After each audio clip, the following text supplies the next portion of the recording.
Hello, everyone, and welcome back to Just Sayin. I'm Shay, as always, with Jer Bear.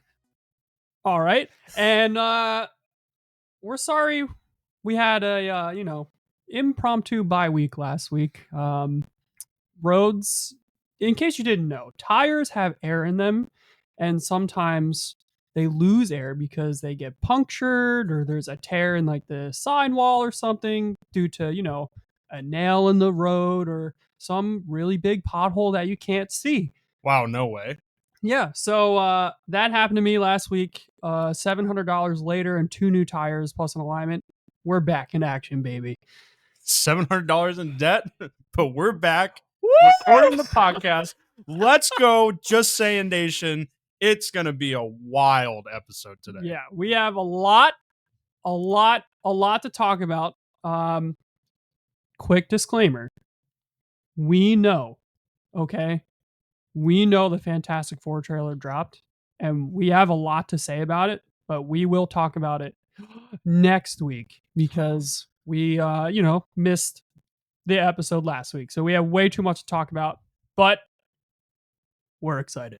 So basically what you're saying is you're dropping a trailer in the podcast About talking about the Fantastic Four trailer. That's right. Whoa, breaking the fourth wall. Mind blowing. But yeah, we're going to go ahead and get started. And this is probably, to start off, one of the biggest sports trades ever. Probably one of the biggest pieces of news that we have discussed or are discussing on the podcast thus far. That's right. Pretty much a top 5 player in the league, Luka Doncic, is no longer a Dallas Maverick.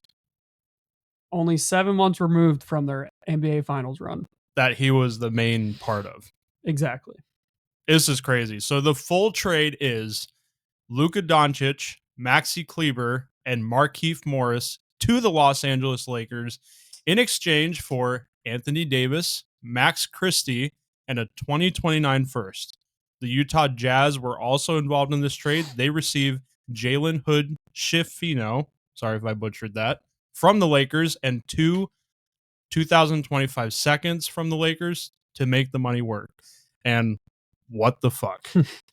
Yeah, this is quite literally the trade that shocked the world. ESPN senior NBA insider Shams Charania broke this at midnight or a little after midnight? Yeah. And late. Within 12 hours or 24 hours, either way, it does not matter. It had over 100 million views on X, on Twitter. Everybody was believing that the accounts were hacked. Yeah. Like somebody hacked them and put this out as troll bait. But no, it's real. No, it's real. And hey, congrats to him on being the brand new senior insider for the NBA with ESPN. And he drops this news. Holy hell.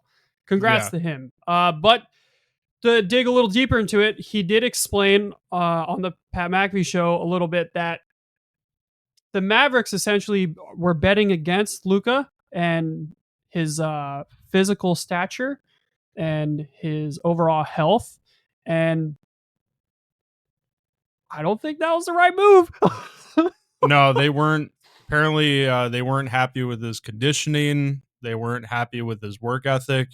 So they decided, if things keep going the way they are, maybe he's going to, regress. And he's only 25 years of age. He's only, and for the team to say that, like, there's no way. He just took you to the finals and gave everything against, the best team in basketball, the Celtics, just saying. Never said he wanted out of the organization. Just unreal. I can't believe, no one can really believe that happened, obviously. The Lakers got super dangerous, like just overnight. Super dangerous.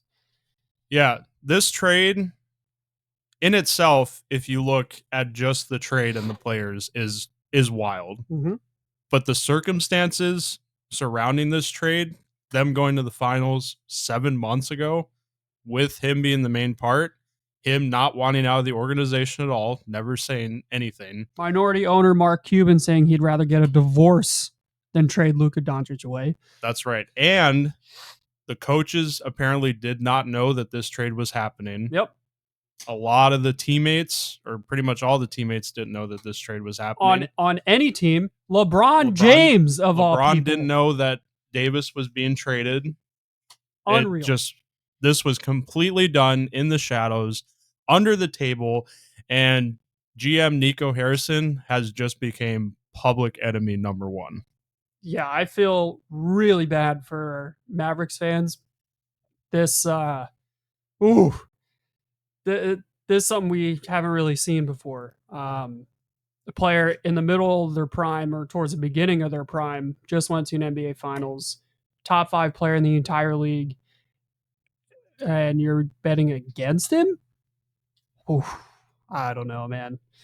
Yeah. Mavericks might have just cursed themselves.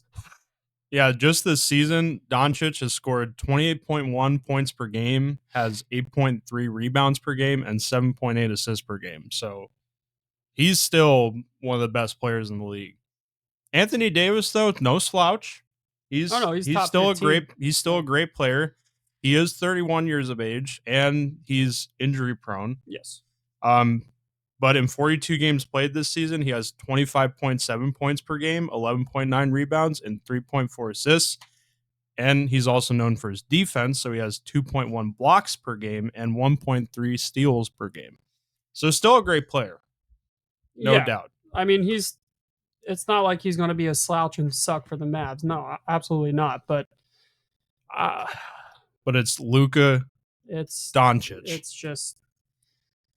It's just unreal. To explain to everybody that doesn't know like a lot about basketball, if you know a lot about football, this is like a football team trading away their young quarterback. This is like the Bills trading away their favorite player, the fans' favorite player, in Josh Allen for a slightly older, still good quarterback, but it's not Josh Allen.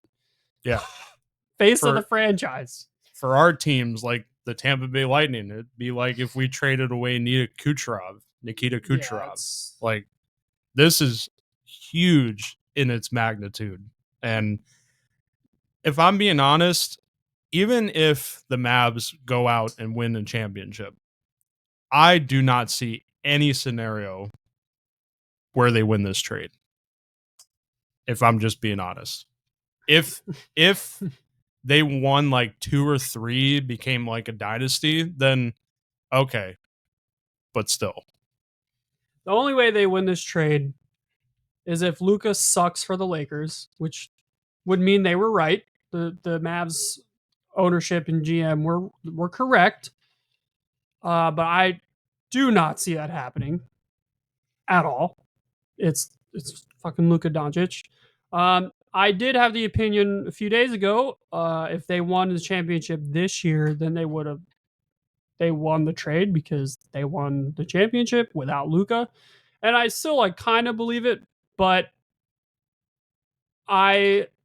with this, especially in that scenario, like it has to be done for me to actually believe it, because I would not bet against Luka. Like, it's just unreal. I know I keep saying the same thing, but there's really very little words to say about this magnitude of trade. The biggest trade in NBA history by far. One of the biggest trades in all of sports by far. Yeah, no doubt. And, just looking at each side of the trade, the Lakers get the best player. Yep. No offense to Anthony Davis, but it's Luka. Yep. They get the best player. The other 2 players are just veteran forwards, probably just to make the money work. With this trade too, Luka is now not eligible for his Supermax contract. Yeah, so the Mavs screwed him over in that way too. And he had just bought a $15 million house in the last couple weeks. Mm-hmm. Pretty. So, oof. Yeah, just kind of a kick in the nuts, to be honest. Yeah, it's revenge season for Luka, I think. He said all the right things, though. Yeah. When he was with the Lakers during his initial press conference. He said he's very excited to play for the Lakers. He even said like he wished that Kobe and Gigi were still around Mm-hmm.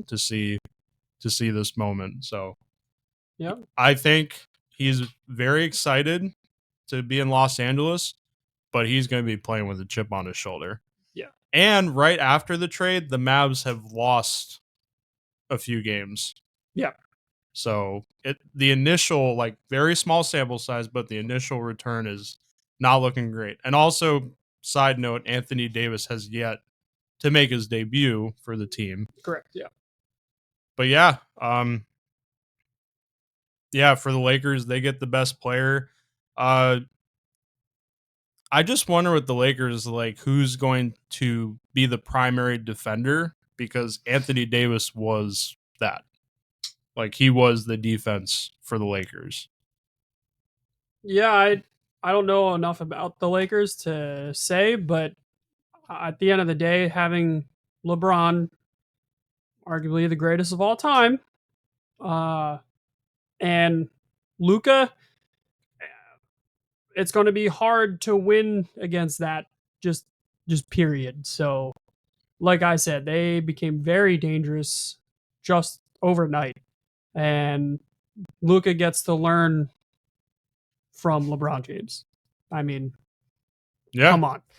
Yeah, exactly. So, yeah, just a wild trade. I was scrolling through my phone like late last night and I saw that and I'm Yeah. is this real? Like, are Yeah. you fucking joking right now? Yeah. Exactly. But it is, by the time this episode comes out, it is the last day of the NBA trade deadline. So we are not talking about every single trade. Otherwise, we'd be here for hours and hours and hours. So I'm sorry. We are sorry if we don't get to any of your teams or whatever. But we were talking about the biggest trades, but also the drama just doesn't end down in Miami. Nope. Things are heating up very fast. And I know I made that joke before, but it's true. So let's recap a little bit. All right. January 28th, Jimmy Butler was suspended indefinitely by the team for walking out of practice after being informed he wouldn't be no longer be in the starting lineup. Mm-hmm. All right. So probably going to be suspended through the trade deadline. Yep. Obviously, missing practice will warrant that, but there's not going to be any injury concerns as well. Yeah. Which is the idea there. The same day, because he's not playing, the Heat dropped the asking price for Jimmy Butler because he's not playing. So maybe you can't really gauge his value that way. At that point, the Phoenix Suns and the Warriors were the front runners, with the third team likely needed to make the money work. And then it comes out that there was a trade that was possibly going to go through with the Bulls as a third team, with the Suns and the Heat. But shooting guard Bradley Beal of the Suns was not willing to waive his no trade clause for Chicago, which is fine. That's his right. That's his contract. Exactly. Yeah. He negotiated that. So that's it for the Suns. Like, they're reportedly out. And then February 3rd, because the Warriors were now the front runners, Jimmy Butler informs them that he would not sign an extension with them after the season concluded. So Golden State said, we're good. Yeah. The next day, it comes out that Jimmy Butler only wants to go to the Suns after wanting out of Miami and not particularly caring, where he went necessarily. But now he's trying to force his way into Phoenix. So what the hell is happening? I saw a tweet comparing the situation to something else, and they said it's like a GF that says, I'll eat whatever, but then doesn't want Italian food, doesn't want a burger, doesn't want, Indian food, sushi, and basically says everything that she doesn't want besides one option. Yeah, kind of true. So yeah, that's the whole timeline of the Butler drama, and there's even stuff going way back. Yeah. From there. But the question is he even going to end up being dealt before tomorrow afternoon? Yeah, as of this recording, the February 5th at 6:41 p.m., he has not been traded. No breaking news or anything. But will he? I think he will. The Heat, I think the Heat are kind of backed into a corner here. Like they have no choice. Yeah, they can't afford to lose him for nothing. Yeah. I mean, teams still would, I think, value Jimmy Butler's, you know, experience, veteran leadership, playoff performance, even though he's 35 years of age. Yeah. He's still not he still hasn't really regressed No, in not at terms all. of his skill. No.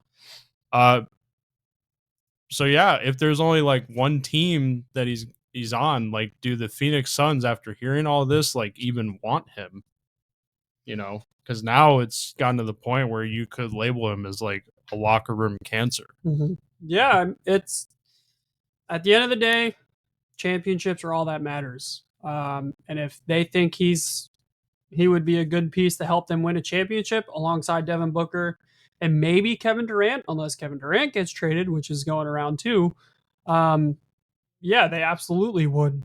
I've always been the kind of person where I don't want that kind of attitude on any of my teams. Famous example in the 2004 season with the Eagles and Terrell Owens. I hated him being on the Eagles.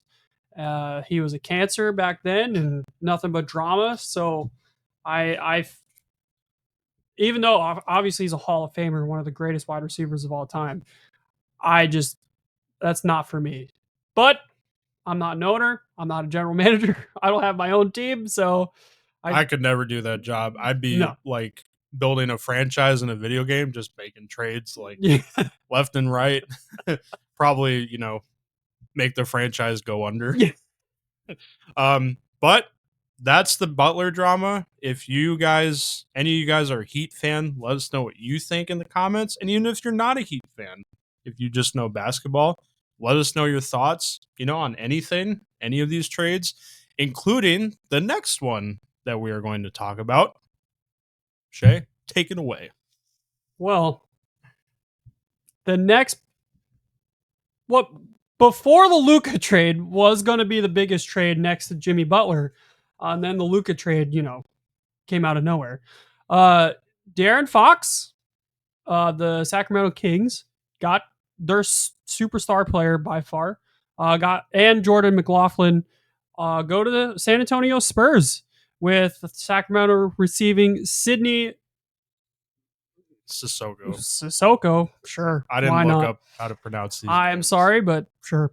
And 3 firsts for 2025, 2027, and 2031. 3 seconds, 2025 and 2028. And Zach LaVine, who was the Bulls superstar player from the Bulls. So he's gone. The Chicago Bulls will get Zach Collins, Trey Jones, Kevin Huerter, could be flipped, and their own 2025 first. Pretty good trade for all parties, I would say. And the Spurs, though I would say the Spurs are probably the winners in all of this because Victor Wembanyama is, as everyone calls him, an alien, and he's as advertised. Yeah, he is progressing. I mean, as fast as anyone could, I guess. And the Spurs are like, we need to build around him right now. We don't need to wait to see him, train and get better. Like we're good. So I think they're probably the winners out of all this, but it's still a good trade situation for all teams involved. Yeah, I totally agree. So breaking down the trade further, the Spurs definitely, I think, get the best player. Very young. He's a guard. He's only 27 years of age. 25 points per game, 5 rebounds per game, and 6.1 assists. So very good numbers there. Zach LaVine came out and said like a couple weeks ago that, it's been great with the Bulls. He's been there for 8 years, but he knows the Bulls aren't going anywhere anytime soon. So he wants to go to a team that's interested in winning now. And Sacramento trading De'Aaron Fox said they wanted win now players. So I think they got what they wanted in Zach LaVine. He's Yep. an experienced veteran who still puts up really good numbers as well. 24 points per game, 4.8 rebounds, and 4.5 assists. And he's also a very efficient shooter with 51.1% from the field, 44.6% from three, and 79.7% from the free throw line. Yeah. So still very good player, very efficient. So hopefully he can help the team out there.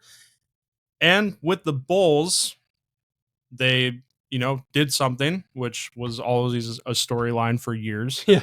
Yeah. So they did what they needed to do. They traded away assets, while their value is high. They get back a bunch of players that they could either flip, which is the rumor with Kevin Huerter, and they get a first round pick. So Yeah. I think every team got what they wanted in this trade. But I will agree with you with the Spurs. Now they have a scary looking young starting five. Yes, and Wembanyama has shooting help specifically, to where he's not just doing it all by himself as, one of the youngest people in the association. Before we move on to our next uh, topic, NHL trades. um, question The for suspense. question for both of us. I'd say uh, trade deadline still, as of this recording tomorrow.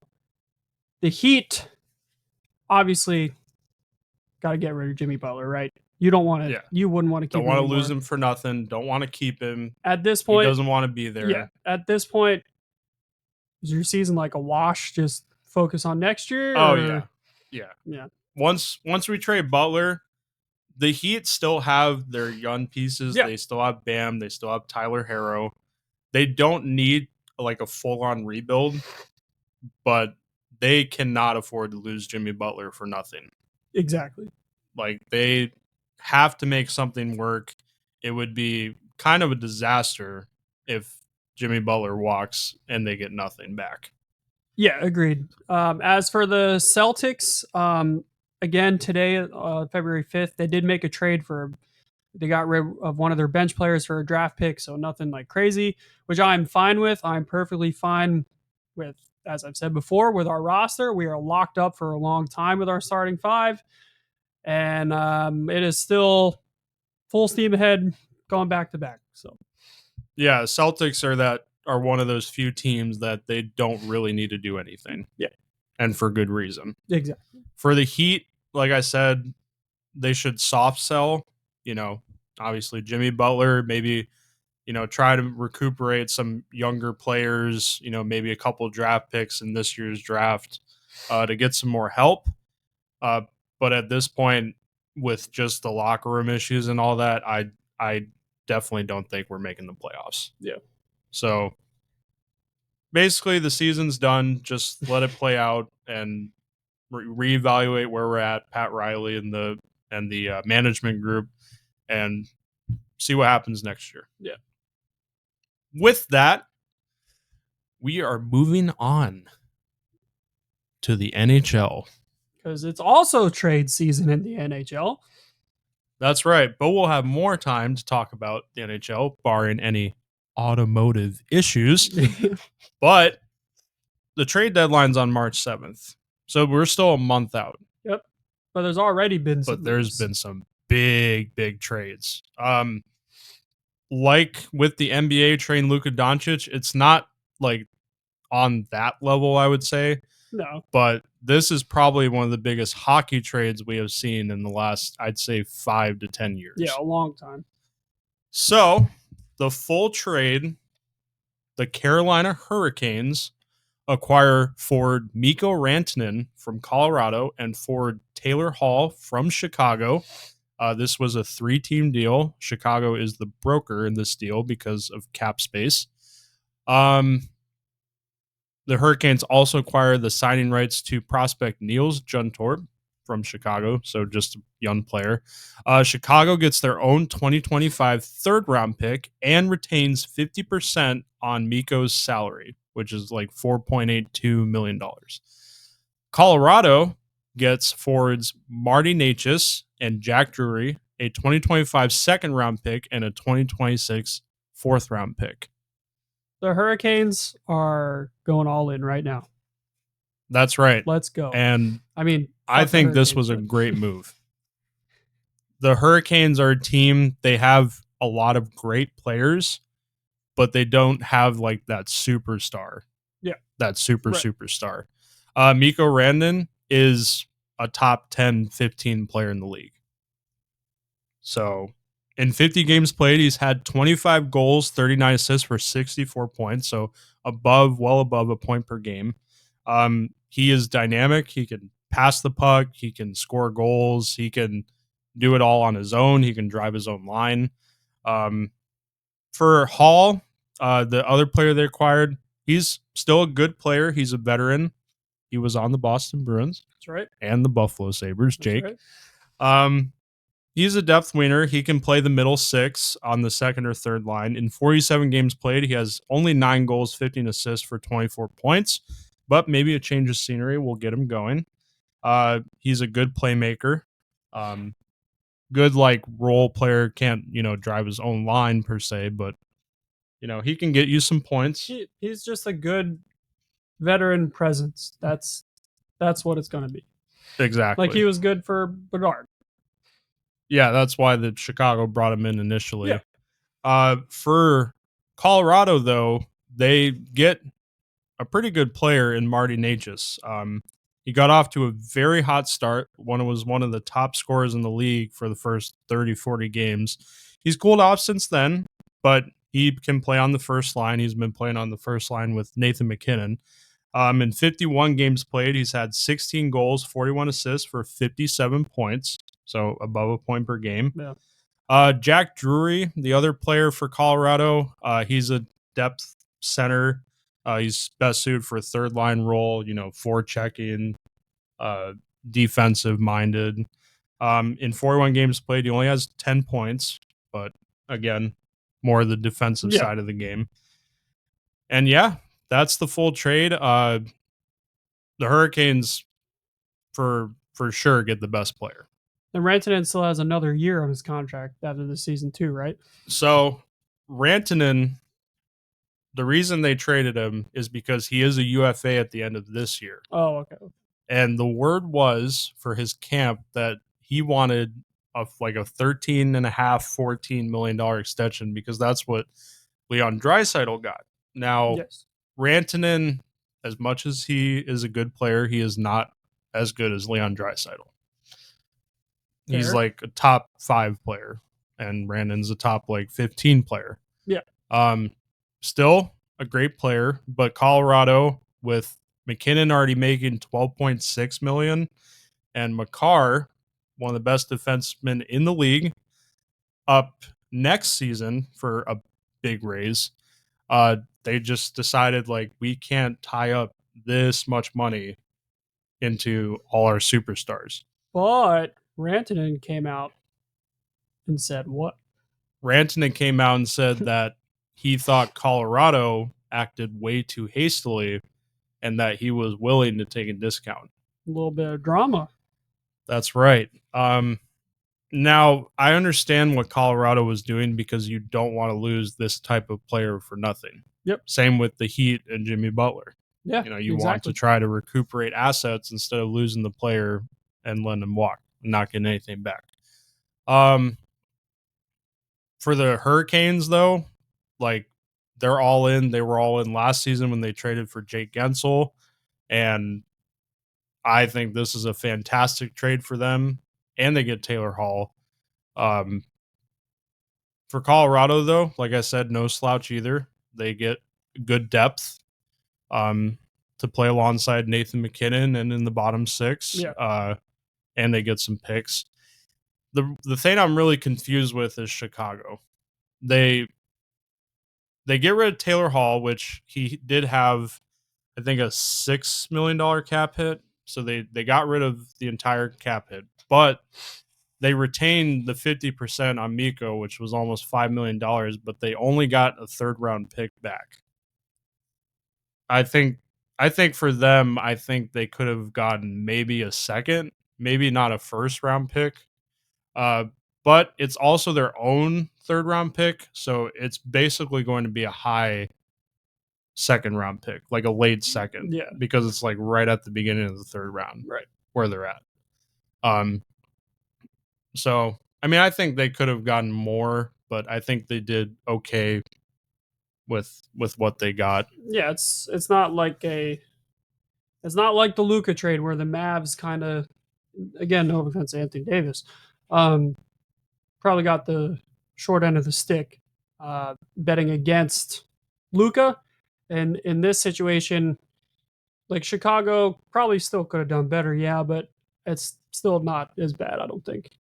Yeah, and barring this too, if Miko Rannon doesn't sign an extension with the Carolina Hurricanes, that will change everything because Martin Necas is signed through next season for Colorado. He's only at a $6.5 million cap hit, very cost controlled, and Jack Drury is also under contract.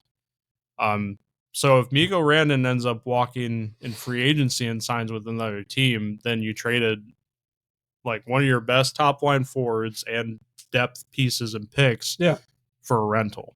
Yeah, and Rantanen will be probably the hottest free agent on the market. Exactly. So that does, barring that he doesn't sign an extension, that does swing the trade a little bit. But for now, Carolina is all in. They are contending for the cup, and they need to win. Yeah. Yeah, exactly. So, yeah, that's the Rannon trade. And, I had to do a little bit of educating for my friend Shay here. So, but I'm glad you could have some input. I'm a big dum-dum. Dum-dum one gum. I'm the hockey guy around here. But from one drama trade, or a little bit of drama, to a big drama trade. That's right. So, a couple weeks ago, we were discussing in Vancouver that there was a rift between JT Miller and Elias Pettersson. Mm-hmm. Well, there was a trade to help solve that. The Vancouver Canucks traded for JT Miller and defenseman Eric Brandstrom and their prospect Jackson Dorrington to the New York Rangers. So JT Miller goes back to the Rangers, which is the team that drafted him, for forwards Philip Cheadle, defenseman Victor Mancini, and a 2025 first, which is top 13 protected. And let me explain the pick real quick.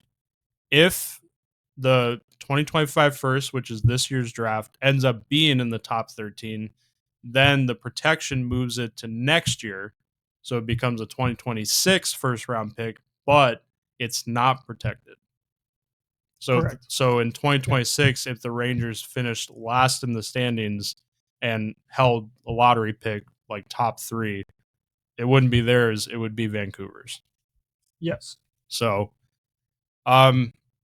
hopefully this solves everything. JT Miller has a lot of term left on his contract at $9 million a year. So that's, there for the Rangers. They get some depth in Eric Brandstrom on the defensive side and a prospect. But the Canucks get back, a cost-controlled center to hopefully replace JT Miller and Philip Cheadle, and a defenseman back as well with Mancini, who's a depth. And they got a first-round pick. So I think both teams in this trade did well. Both teams, too, they've been struggling all year. So, kind of a change in scenery for players might turn out to help both of them chase down in playoff spots. Especially with the locker room drama that was going on with Miller and Pettersson. I think the Canucks are just happy to have that over with. Yeah. But I have also some interesting comments from their GM, Jim Rutherford. Jim. He did an interview. I forgot who it was with. Wow. I'm sorry. I think it was some Globe. Wow. But But he had some very interesting comments about the drama because not only were they shopping Miller, but they were also shopping Pedersen. Who's So their best player? yeah, apparently he's saying that it's still out there that they could end up trading both of them. And he said with all the locker room issues, he said there might be a scenario in where like it does not get solved. That's. He said this publicly on an interview. I don't think that's something you say out loud necessarily. So the Canucks, who won their division last year, Yeah, who and got defied to expectations and got to the second round of the playoffs, now might be going into a rebuild again with these young players. That's pretty bad. Just insane. And Quinn Hughes, like their franchise defenseman, who is probably the best defenseman in the NHL right now, said that if they're going to rebuild, that he's gone. That he's not going to want to stay. That's really bad. So, oh my god. Yeah, if I was a Vancouver Canuck fan, I would be very, very concerned. Yeah, I'd be nervous every second of every day until the trade deadline. Yeah, and even like during the off season, because these big trades can happen during the next off season before True, yeah. next season starts. So hopefully this solves everything, but if not, there might be more fallout coming. I don't know what it is with that 1970 expansion with the Sabres in Vancouver. They came into the league together at the same time, and both franchises seem like they've just been cursed throughout their entire existence. More so I don't know. Sabres, I would say, but yeah. If you're superstitious, maybe you believe in that kind of stuff, but I just find that very interesting. But the last part of this trade, because they took the first round pick and flipped it, so this is kind of a continuation of that. Vancouver flips the first round pick they got from the Rangers, the top 13 protected, along with defenseman Vincent Desjardins for Dan Heinen and prospect Melvin Fernstrom to Pittsburgh, the Penguins, for defenseman Marcus Persson and for Drew O'Connor.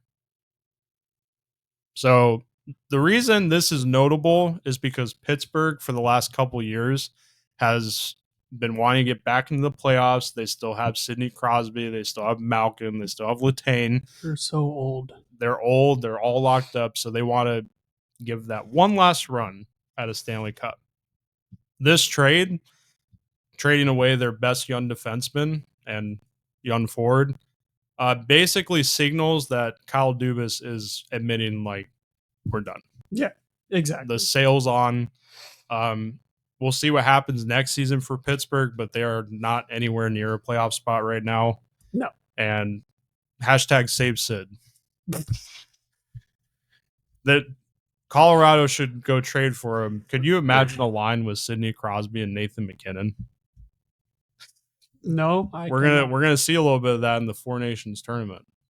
True. So Jesus. that'd be something. But Sidney Crosby's not going anywhere. No, he's a Penguin for life. Which, even though I don't like Sidney Crosby, is very respectable. Exactly. But Vancouver gets back a good package. They replace, a couple depth forwards for lower cost. Get rid of Desjardins, who was making like $2 million a year, but was like a seventh defenseman, and they get back Pedersen, and now they have all the Pedersens. Pedersen. Yep. and the one of the Pedersens, they have Elias Pettersson the forward, but they also have Elias Pettersson the defenseman. Pedersen passes the Pedersen. That's a Pedersen goal. So over time, they should have just forward and two defensemen. Yeah. Pettersson. And Colorado has all the wood. They have Miles Wood, Mackenzie Blackwood, and Scott Wedgwood. So, man, pretty funny. That's pretty good. So, yeah, those are the biggest trades. There were more, but we won't have time to talk about them. But quick note, if you follow our Facebook page, we're kind of using it now as like an extra, so like a cutting room floor type of thing. Mhm. So things that don't make it on the podcast, we can make posts about and still 'cause, listen, give our thoughts a little bit. We're a podcast that talks about all 4 major sports plus other sports and Marvel and DC news and and even like Star reactions. Wars. So we You have know. a shit ton to talk about But for you an hour-ish podcast. I don't want you to apologize. I'm not. I'm letting the Okay. people know we can't talk about everything. I think they already know that. We can't do it. So, I'm sorry, I yelled in your ear. It's okay. It'll be okay. But yes, it's gonna be for the things that we just can't get to. But that doesn't mean we don't want to talk about it because we want to see the comments and talk to you guys in the comments. That's right. Let us know all your thoughts if you follow our Facebook page on anything that we post and down in the comments of the podcast. Anything. Because we respond to all comments that we haven't gotten yet. But it's fine. We want to hear your thoughts. So go ahead and comment down below on anything that we talk about. But the final thing before we get to the break is, Shay, what should our NHL teams do before the deadline on March 7th? Well, for the Boston Bruins, not a damn thing. Just keep on going. Oh, by the way, Pasta's on an 11-game point streak. He is. With He's 24 points. He's really picked it up as of late. So I mean, he's always gonna. It's Pasternak. He's always gonna be fantastic. But I was honestly hoping that the Bruins would trade for JT Miller because they need a top center, right, really badly. Yeah, but I know you want them to miss the playoffs. Yeah, so no, don't do a thing. Keep some hope alive. Keep some hope up there. Win some games. Stay on the playoff bubble and all that. But at the last couple weeks of the season, just tank. Just fucking tank for Jim Montgomery. Yeah, and get our GM out of there, please. Yeah, rip Jim Montgomery. I've never liked Sweeney, so I thought he should have been fired a few years ago before they had that record-setting season. Saved his job and. Yeah. But for the Lightning, for me, we just need to go out and get some depth. Our bottom 6 is pretty brutal. Like, no scoring really comes from the bottom 6. Defensively, still good, but if you want to go on a deep playoff run, you need scoring from other lines. Yeah. Because if a team shuts down your top 2 lines, then where are the points coming from? Yeah, exactly. But yeah, a little sneak peek of the standings. We're in similar spots. We're not safe in the playoffs. Even Tampa, they've been really struggling as of late. So we had a huge victory yesterday over Ottawa, who's the team we're chasing, and we play them again tomorrow. Oh, okay. So it's basically must win. Yeah, right now exactly. for us. Oh, and I wanted to mention, I went to the Chicago game last week, and I got to see Connor Bedard, the young, future face of the league, and we lost that game to the worst team in the league, 4-1. So that was great $75 spent. But I could not be mad at this goal from Connor Bedard. He goes around the right side, walks the line, almost from behind the goal line, just fucking snipes it. Top corner on the short side. So our goalie's head, there's no room. Yep. It's 2 inches, a 2-inch square. Fucking snipes it. And after, he gives the crowd the stare down. And I was my jaw dropped. I'm like, this kid's 19 years old. Doing this against grown NHL players. Yeah. It's so pretty unreal. Oh, even though he lost and I was mad, I'm so glad I got to see Connor Bedard. And that goal, that was a show. Yeah, for sure. Man. But that's going to be it for the trade talk for the NBA and the NHL. We're going to go ahead and take our quick break. Thank you guys so much for listening up to this point and continue to listen after the break. And we will see you all very soon.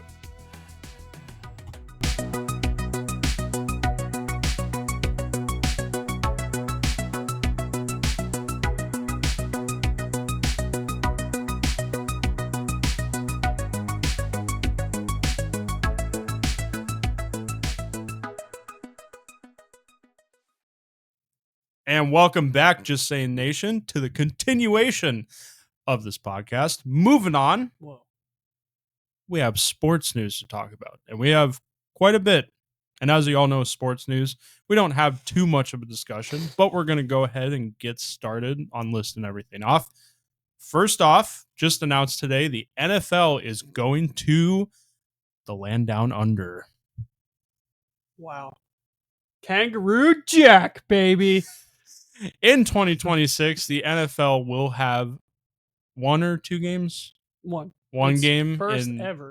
First ever in Melbourne, Australia. Yep, a multi-year, I guess, contract or agreement with Australia to host NFL games every year. So now we're, of course, still going to London. That'll never change.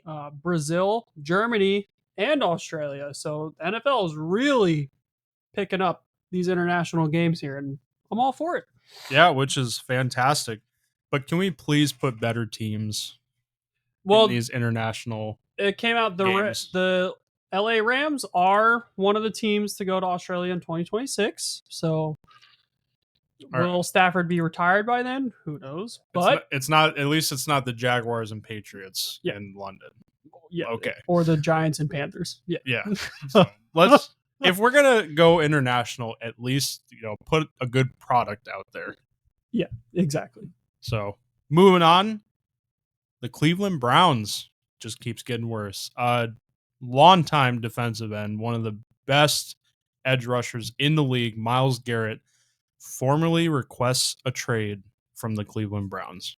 Now, there's speculation around this because, for example, Deebo Samuel did this to the 49ers 2 years ago, and then he got a contract extension. Last year, oh no.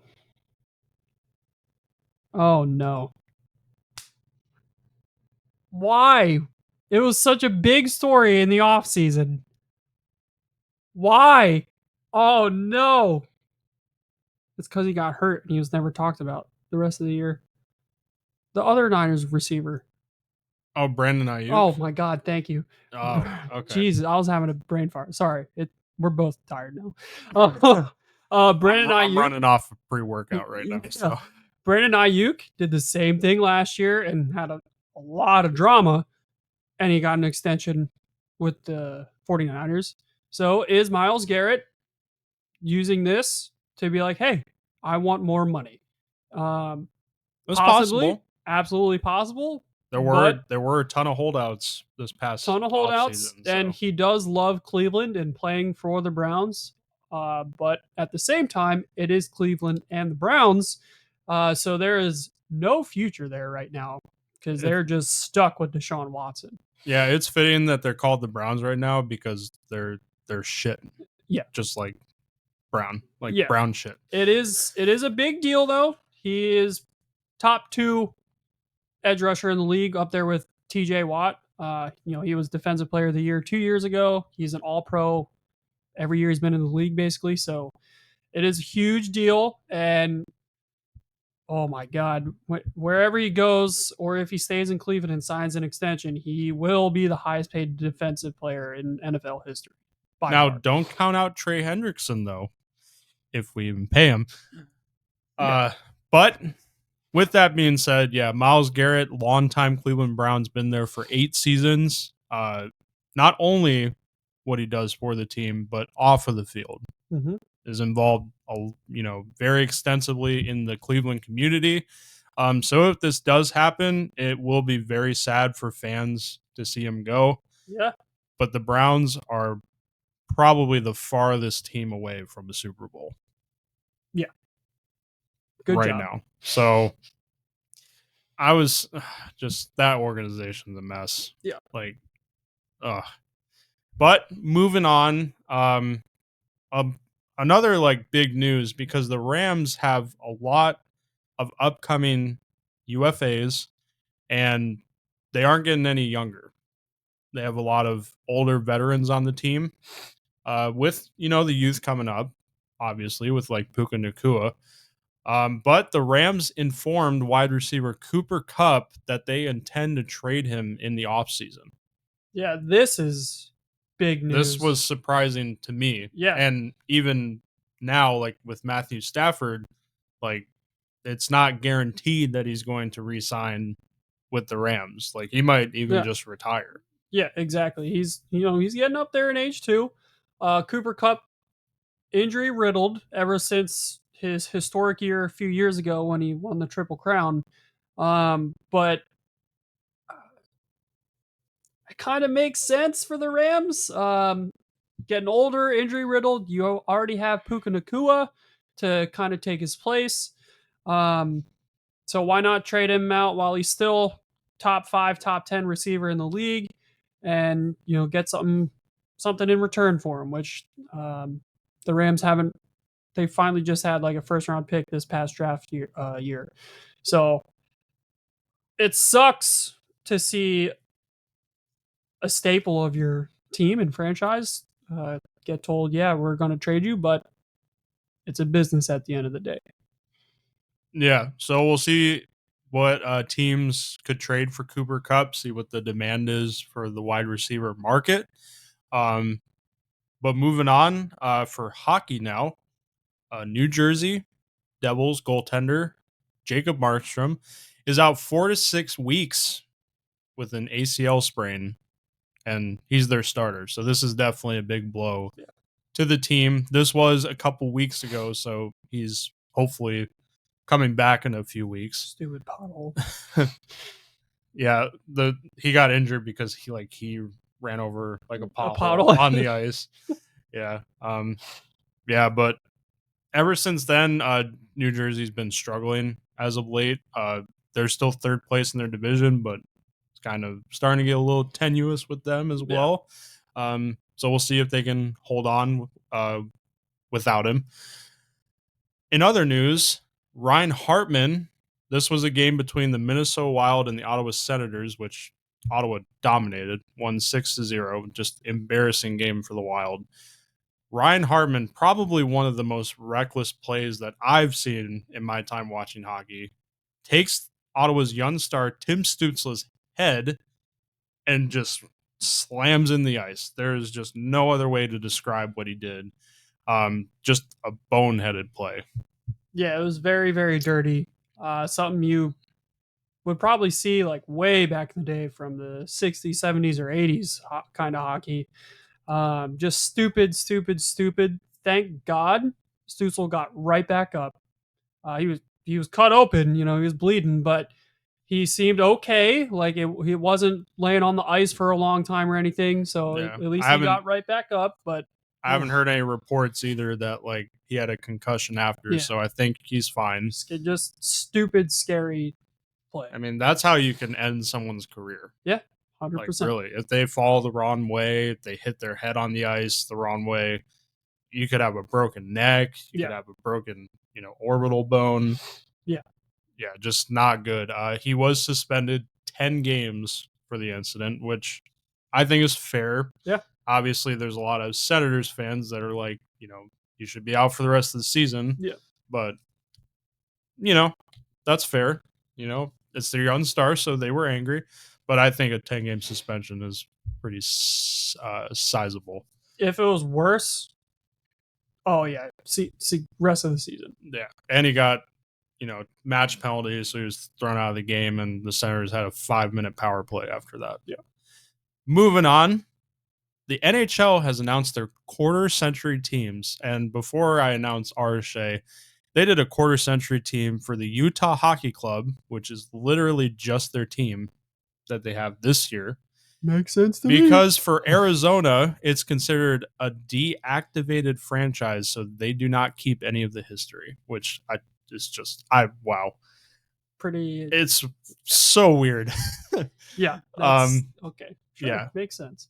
And they did quarter century teams for Seattle. They've only been in the league 3 years years. now, yeah. And Vegas, which Vegas has been around a little bit longer. They've won a cup, which is fine, but still only 7 years of the league. Yeah. And they have their quarter century team. Doesn't make a lot of sense, in my opinion. If it's a quarter century team, it shouldn't be a 7-year team. Yeah. It shouldn't be a 3-year team. Yeah. But we have quarter century teams because we've been around for at least since the start of the century. Yeah. So for the Bruins, their first team is forwards Patrice Bergeron, David Krejci, and Brad Marchand. No arguments there. No. Defense, Zdeno Chara and Charlie McAvoy. And goaltender, Tim Thomas. That's right. Kind of like just the cup team almost. Yeah, which Rask was there longer. Just kidding. I don't really have an issue with that. Second team is forwards David Pastrnak, Joe Thornton, which is interesting because he wasn't there for that long, but he was still a really good player. Milan Lucic, defense Torrey Krug and Dennis Seidenberg. Yep. And goalie Tuukka Rask. Yeah, pretty good. I think quarter century team, I'd say. Yep, solid there. For the Lightning, our quarter century team, the first team was forwards Nikita Kucherov, Steven Stamkos, and Marty St. Louis. Defense Dan Boyle, Victor Hedman, and goaltender Andrei Vasilevsky. And the second team, forwards Vinny Lecavalier, Braden Point, Brad Richards, defense Pavel Kubina, Ryan McDonough, and goaltender Ben Bishop. So pretty solid there too. I don't got no complaints there. Yeah, agreed. So there's our quarter century teams, and if you're a fan of any other team, you can look up yours on the NHL site. Moving on, the Utah Hockey Club might be getting a different name. Yes, they had troubles with their original proposed name, the Yeti, due to trademark issues, Yeti coolers and stuff like that. So now they are shopping around again.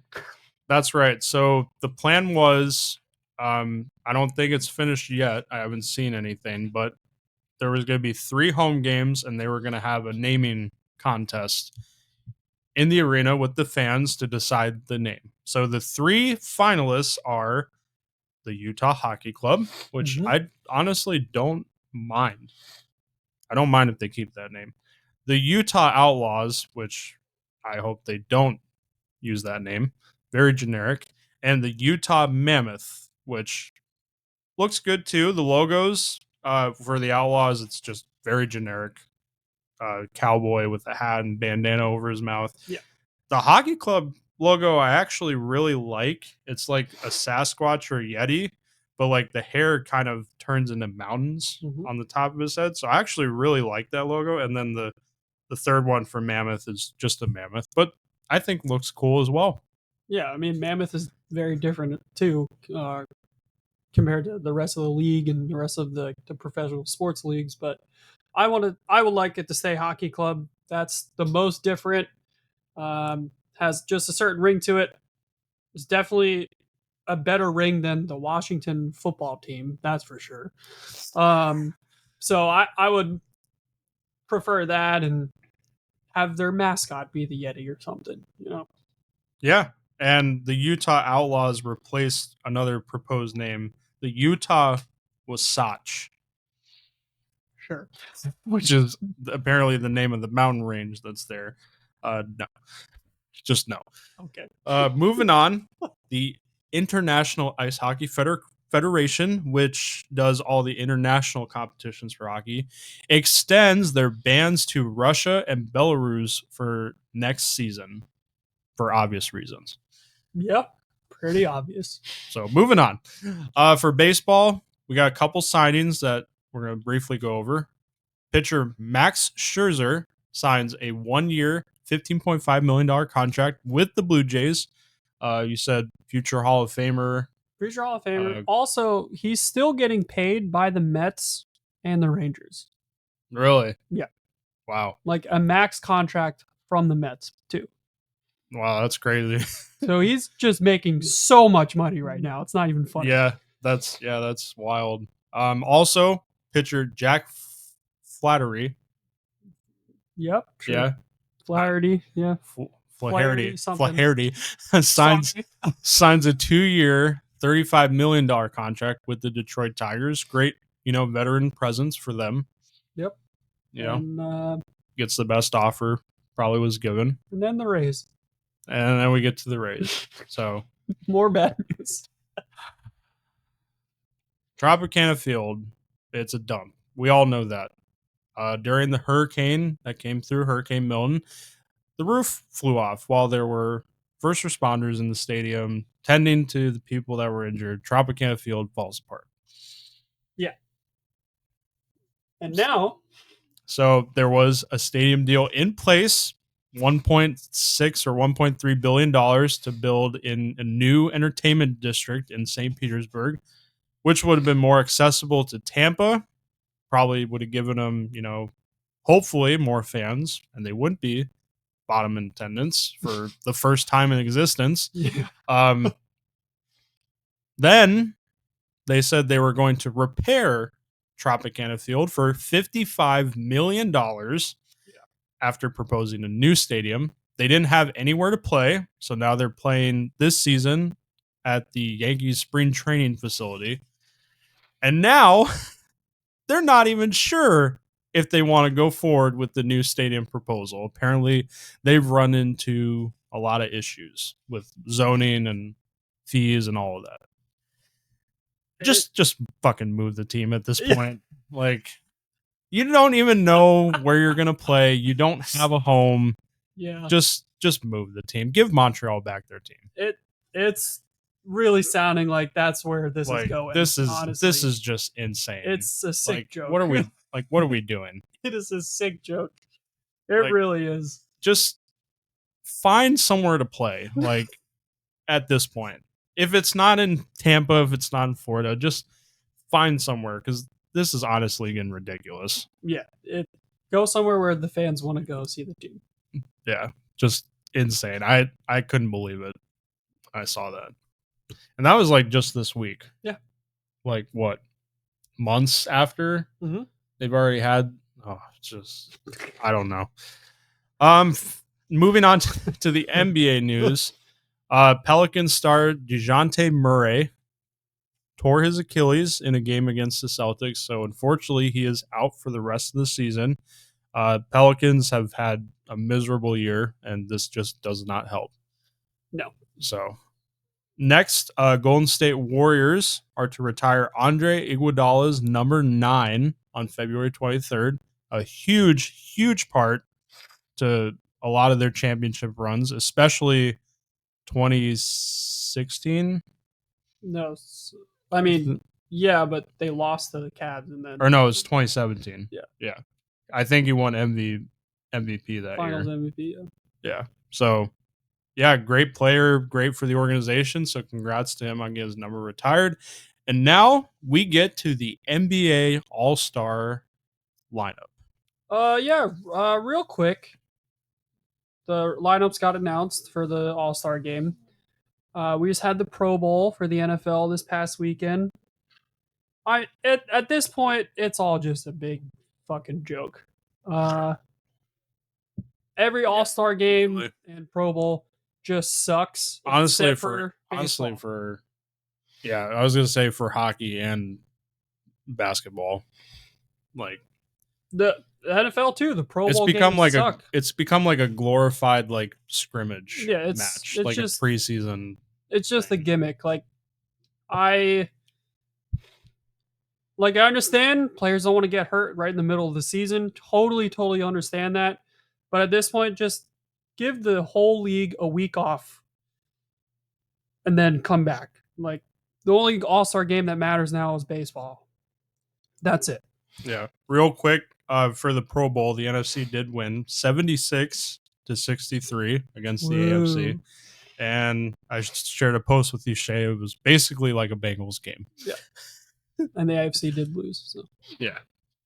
Anyway, though, it's still notable. Like, still, of course, on your Hall of Fame resume if you're an All Star or Pro Bowl or anything. So, on the Eastern Conference side of the NBA, your starters for the All Star game are from the Bucks. No surprise, Giannis Antetokounmpo. From the Knicks, Jalen Brunson. From the Cavs, Donovan Mitchell. From the Celtics, Jason Tatum. And the Knicks, also Karl Anthony Towns. And your reserves are from the Celtics, Jalen Brown. The Pacers, Pascal Siakam. From the Cavaliers, Darius Garland. From the Pistons, Cade Cunningham. Again from the Cavs, Evan Mobley. From the Bucks, Damian Lillard, Dame time. And the Heat, Tyler Hero, with their coach being Kenny Atkinson. Awesome. He'll coach one of 4 teams. So I didn't even know there were 4 teams. So this is just a joke. I'm sorry, but it really is.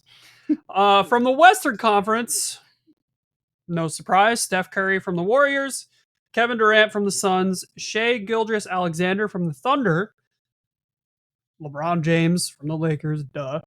His 21st or 22nd straight All-Star game, which, I mean, come on, it's LeBron. Yeah. And then from the Nuggets, the Joker, Nikola Jokic. Your reserves are from the Timberwolves, Anthony Edwards. Now the Mavericks, Anthony Davis. The Clippers, James Harden. The Grizzlies, Jaren Jackson Jr. The Rockets, Alperen Sengun.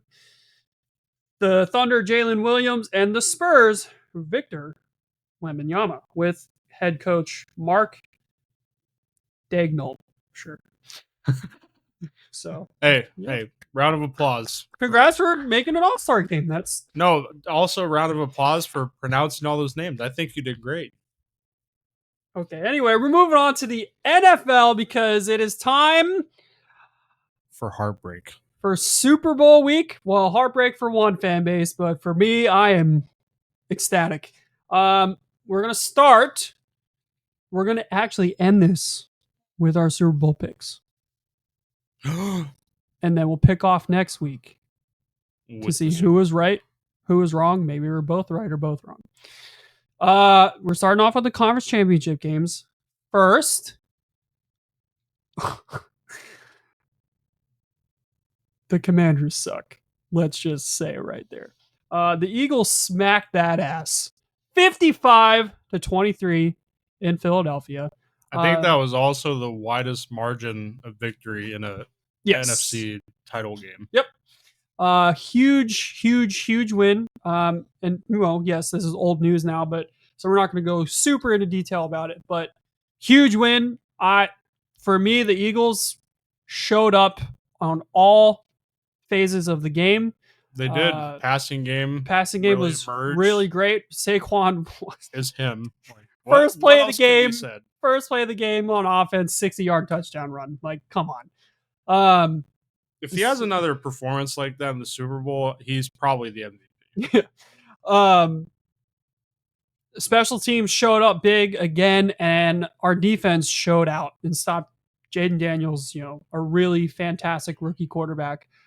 So I am ecstatic.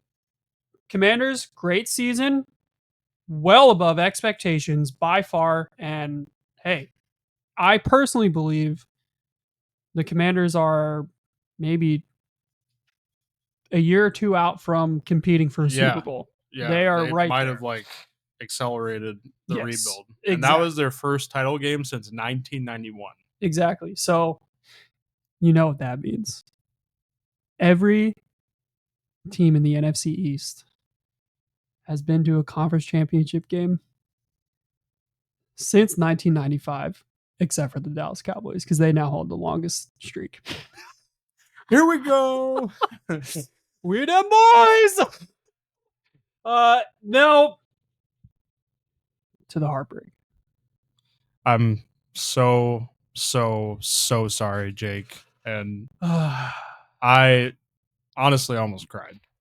Once again, and it was cinema. The Chiefs and the Bills meet in the AFC Championship. This is the 4th time in their careers that they've met in the playoffs. Yes. Third time in the AFC Championship. And the Chiefs are the Chiefs. And they won 32-29. And Josh Allen did literally once again everything he could. And it wasn't enough. Now, of course, there's a lot of people saying the refs gave the Chiefs the game again. There were a couple questionable calls But it was on both sides. on both sides, and the Chiefs, we said it last year, the Chiefs are just a different team come playoff time. They could suck during the regular season like they did this year, even though they were the best record in football. But playoff time, like, you just can't beat them.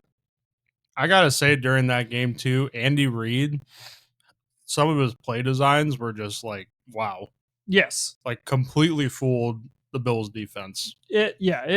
Now, Did you also see when Mahomes scored that touchdown? He tried to spike the ball, but yeah, terrible. like, That's the only bad thing like, Mahomes yeet. did that whole game. Yeah.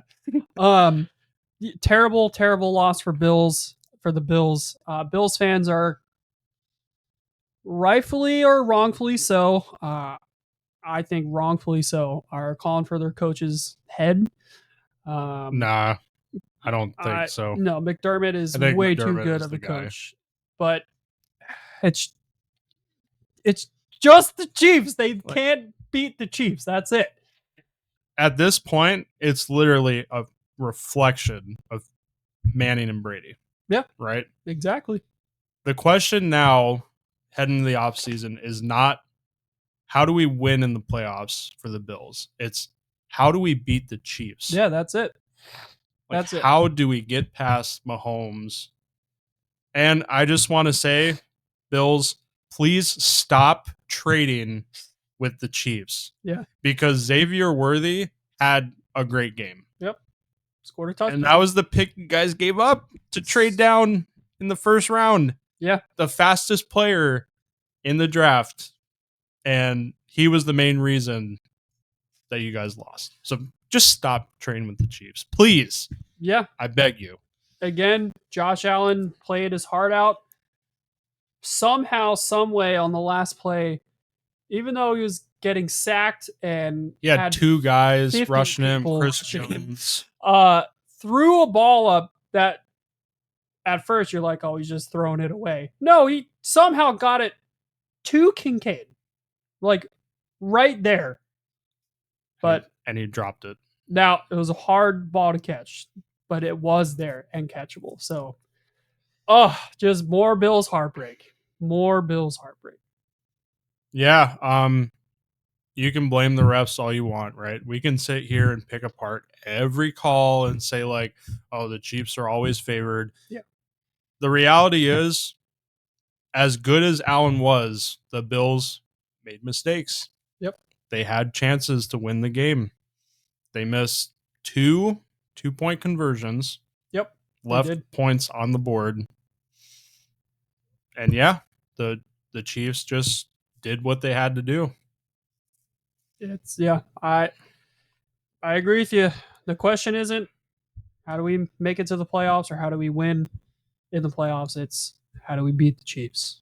And I do feel so bad for Josh Allen because yeah, like I had watched every other loss and like it obviously sucked, but like he still had like a smile on his face and he congratulated Mahomes, but this loss looked like it hurt. With the year they had defying their expectations, because everyone thought they wouldn't be as good after losing all those pieces. Oh, you thought, yeah, this is the year. I don't put that game on Josh Allen. Not at all. At all. I don't even put it really on the Bills. It's the Chiefs were just the better team. Yeah. I mean, really. As per usual. And can we just appreciate Allen's new fiance, Haley Steinfeld, oh, yeah, for coming on and saying no matter what, that she was proud of her man and how he played. They're perfect for each other. Oh my God, if they had won the Super Bowl the same year that they were engaged, that would have just been a thing of storybook.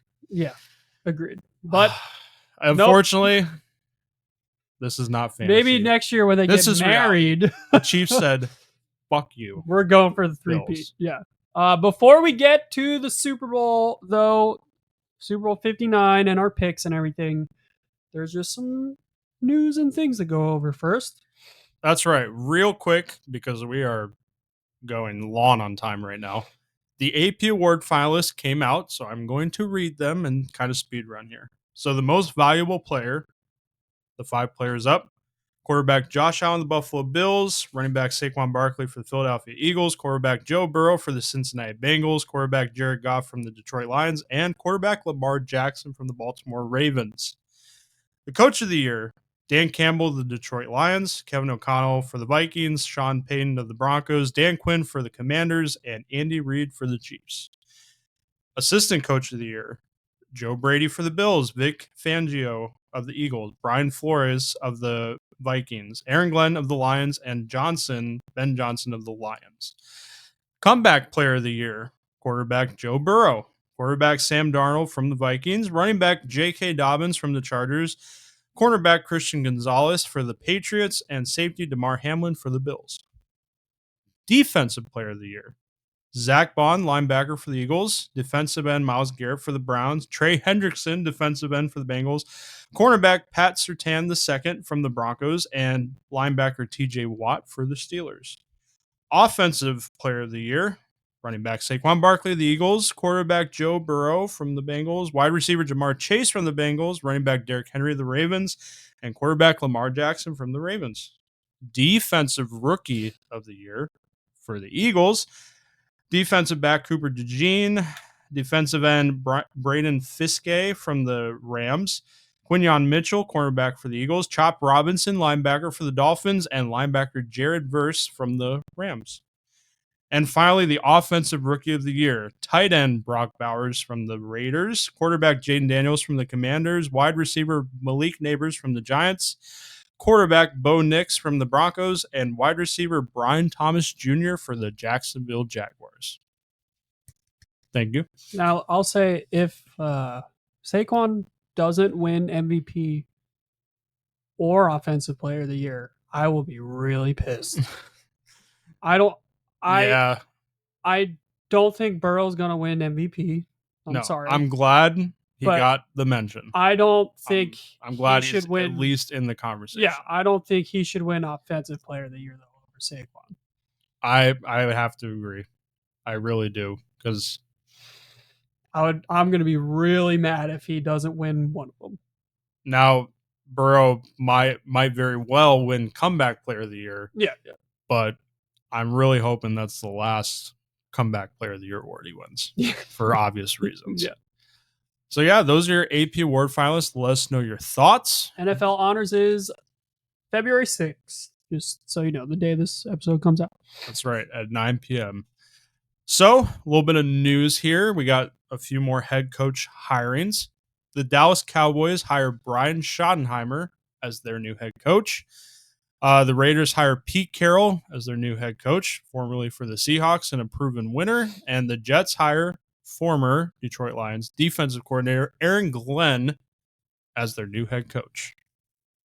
Yeah, Jerry Jones came out and said about Brian Schottenheimer, this is the biggest risk you could ever take. A coach with no head coaching experience.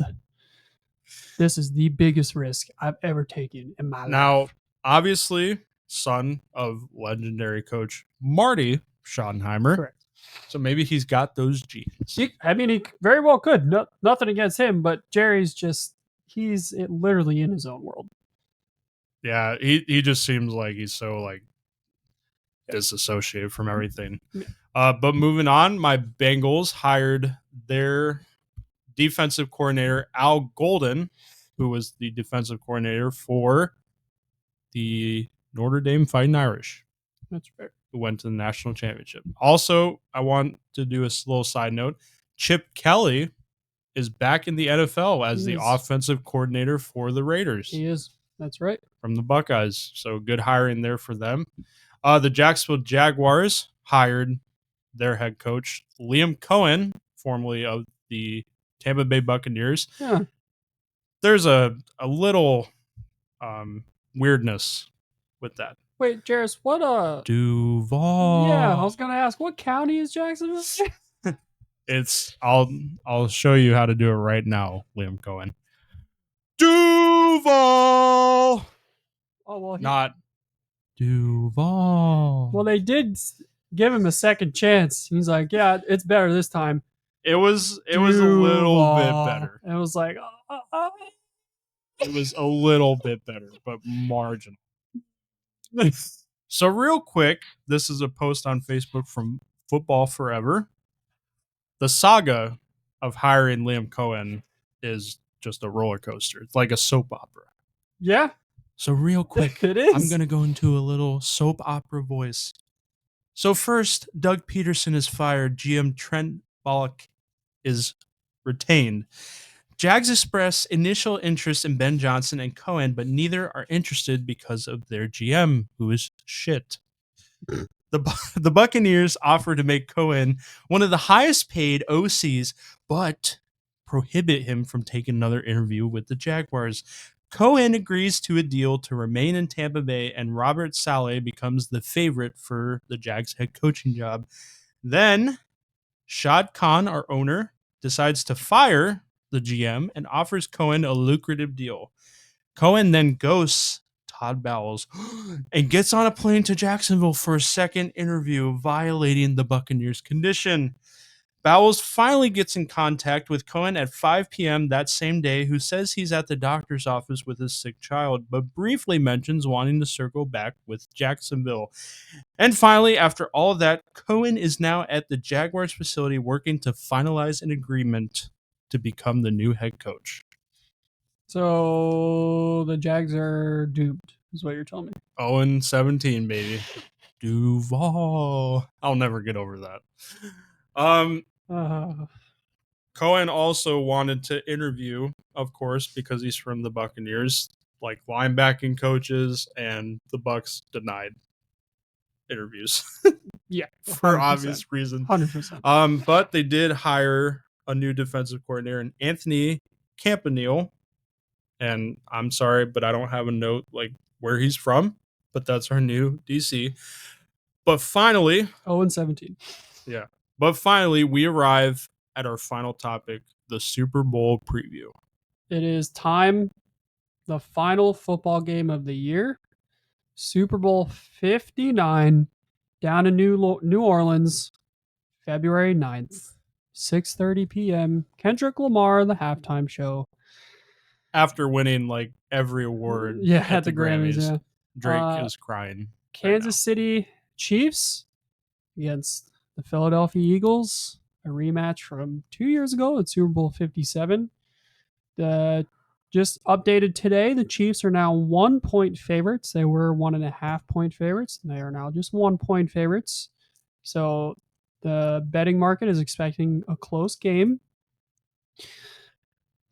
Jairus, I'm going to let you go first. What's your little prediction for the game, and what's going to be your final? So, just first off, what I'm about to predict, I do not want to happen. We made our brackets on our YouTube channel, and I'm not going to change my prediction.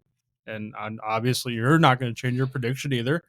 But I do have the Kansas City Chiefs winning their third straight Super Bowl and becoming possibly the greatest dynasty of all time. And for a score, I'm going to say 27-21. And who do you think wins Super Bowl MVP? Mahomes again? I think Mahomes wins it. All right. Well, it's the Chiefs, inevitable. Yeah. I mean, it's the Chiefs. And I was saying it all last year. You just can't go against them. But for the Birds, if there was ever a time, it's now. We have the best defense in football. We have arguably the best free agent signing in NFL history with Saquon. We have the best defensive free agent signing with Zach Bond, who was just a special teams player for the Saints last year, who's now potentially defensive player of the year. And as we already talked about, the conference championship game, all phases of the game showed up. If there is ever a year, it's this year. And it's up to us to stop the Chiefs and stop the three-peat. That's right. Just like the scene with Thanos and all the Avengers coming together. You're the last line of defense. I think it will be a close game. I think it will be a great game. I don't foresee it being as high scoring as the last time they met in the Super Bowl, just because the Chiefs also have a great defense. But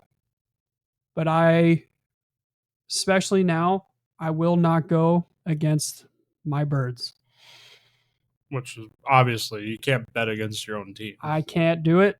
And I think the Eagles will stop the Chiefs three-peat, which is going to just make it so much better. And I think we will win our second ever Super Bowl. I think it could be pretty low scoring, maybe like 21-17. And I'm going to say Saquon's going to be Super Bowl MVP, which would be storybook for him. There you go. And if the Eagles win, they won both their Super Bowls in the middle of dynasties. That's right. So they ended the Patriots dynasty, basically. Yeah. So that's something.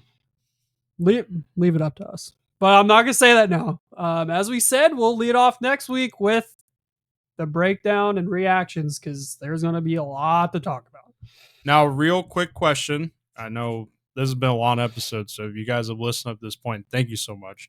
If the Chiefs win their third straight Super Bowl, is Mahomes the GOAT? No, he's still not the GOAT. I will say he is second behind Tom Brady. I don't think he's still the GOAT, though. Brady still has more rings, still has basically all the records and everything. So he's still not the GOAT, but with Mahomes' trajectory, and we talked about it last year, he's on track to definitely pass Brady. Yeah, I agree. I know everybody's going to say he's the GOAT because nobody's ever won 3 straight Super Bowls, but he's still young, like barring, hopefully, a career-ending injury. Yeah. Like you don't want to see that. He is that. the best quarterback in the league. And you can make arguments. He's not even in the MVP conversation. You can make arguments that's not true. It doesn't matter. He wins the games that matter, which are at the end of the season or are in the playoffs or is the fucking Super Bowl. You can't tell me that you're there's correct. any other quarterback that's better than that. Yeah. So, but yeah, with the GOAT conversation, I think I agree with you. We got to see how the rest of his career plays out, but he is definitely on that path. Yeah, agreed. So there you go. That's the podcast. Very long episode. Like we said, we had to unfortunately skip the 2 weeks. Stupid pothole. Yeah, but we had a lot to talk about, and we thought it was a great episode. Probably in terms of the content on the screen, probably one of the biggest podcasts we've had. Mm-hmm. Sure. So if you guys, again, have listened through the entire thing, we sincerely appreciate your time, and really, like, a lot of great things are happening with this podcast. We got things still in motion, so we're really excited for the rest of the year to play out. Yeah, and Fantastic Four will be reacted to next week. That's right. If you have any thoughts or comments on anything we talked about, again, please, we want to hear your feedback. Leave your feedback in the comments below. Follow all of our socials, including our Facebook page, so you can interact with us there, our Instagram, YouTube, because why, Shay? It's free, first of all. That's right. And day early access. That's right. So go subscribe to our YouTube channel, but much love to our Spotify, Apple, Amazon, and iHeartRadio community. And with that, we will see you in the next one.